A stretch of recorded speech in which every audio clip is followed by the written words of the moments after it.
Man's redemption is built into him. He is a wonderful combination of death as well as immortality. Both are there within us. Things changing, things passing, things perishing are within us.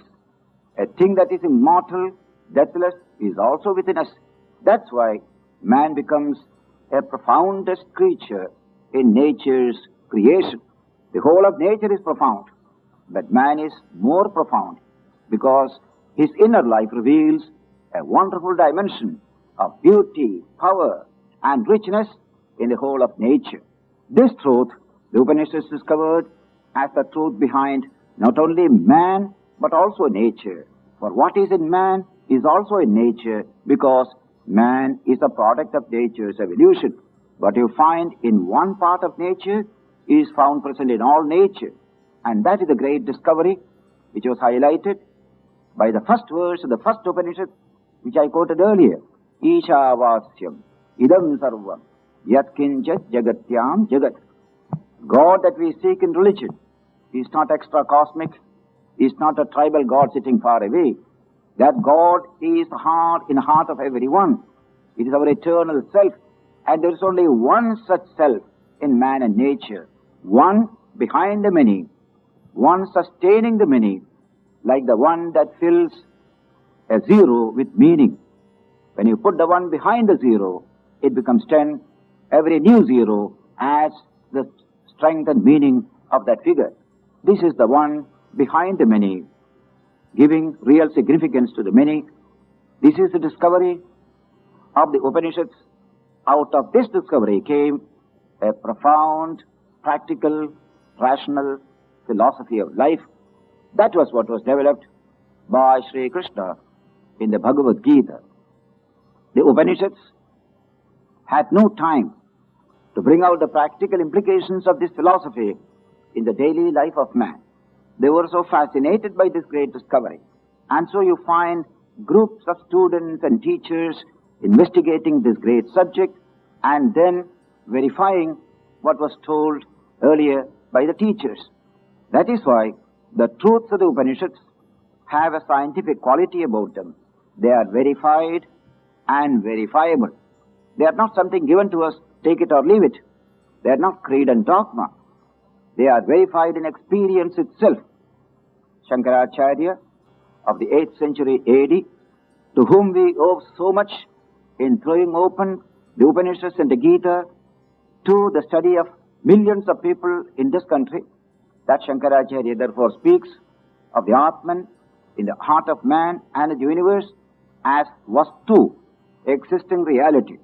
And the knowledge of the Atman he describes as Vastu Tantra Jnana, knowledge based on an existing datum, existing Vastu, unlike other knowledge which is called Purusha Tantra Jnana, knowledge based upon the moods and fancies of the individual concerned. That is the scientific quality of the knowledge of the Atman, of the great science of the Atman, Adhyatma Vidya of the Upanishads. And on this great philosophy and vision, the Gita builds up a wonderful philosophy of practical, comprehensive spirituality. That is another fascinating theme. There's a continuity from the Upanishads to the Gita. And in the Upanishads, this truth is expressed in such beautiful poetry, sublime poetry. Swami Vivekananda often refers to the sublimity and poetry of several passages in the Upanishads. While describing this Atman as the light of all lights, the light of a neon lamp lights our way in the physical world. The light that we get in a college or a university lights our mental horizon, our intellectual horizon. But none of these lights can save humanity. Physical light or intellectual light, we are not lacking it today. We have plenty of it. Yet there is unfulfillment. Yet there is death. Yet there is suffering. We need a new light, the light of spirituality. Adhyatma Deepam, as the Bhagavata puts it, the light of God. That light that lighteth every soul that cometh into the world. In the beautiful words of St. John's Gospel, in the New Testament. That wonderful light is a light of the Atman, which is described in a remarkable verse of the Upanishad, chapter 5, the last verse. Na tatra suryo bhati, na chandra tarakam, nema vidyuto bhanti, kutoyam agnihi, tameva bhantam, anubhati sarvam, tasya bhasa, sarvavidam vibhati. The Atman is the light of all lights. How can the sun illumine the Atman? The sun is a flimsy point of light compared to the immensity of the dimension of the Atman. So the verse says, the sun does not shine there, nor the moon, nor the stars, nor these little fireflies, nor the little hearth fire that is in the kitchen. These are lights deriving light from the Atman itself. The Atman shines, these shine after it. That light is in the heart of man. That is his true nature. That is the Atman. That is the self. That is a profound discovery of the Upanishads. Out of that discovery has come a new dignity of man, a new glory of man, and a new music has come in the human life through the Upanishads. I spoke of the music of the Upanishads, the music of the Gita, the music of the Bhagavatam, music of Sri Ramakrishna, the music of Swami Ranganathananda. These are all sources of high music. What is that music? The music that is haunting the hearts of millions in the modern age, the music of human dignity, freedom, equality, and fulfillment. That is the music that comes out of the pages of this immortal literature, the Upanishads.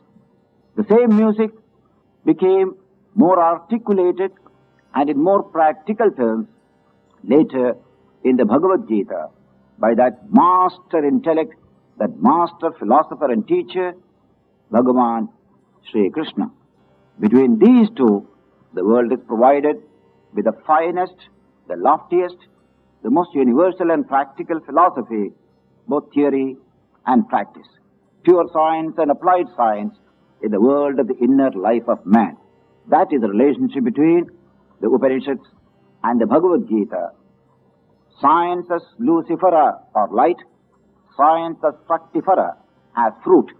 These two together constitute whatever redemption we can obtain from the past heritage of man to suffering humanity today.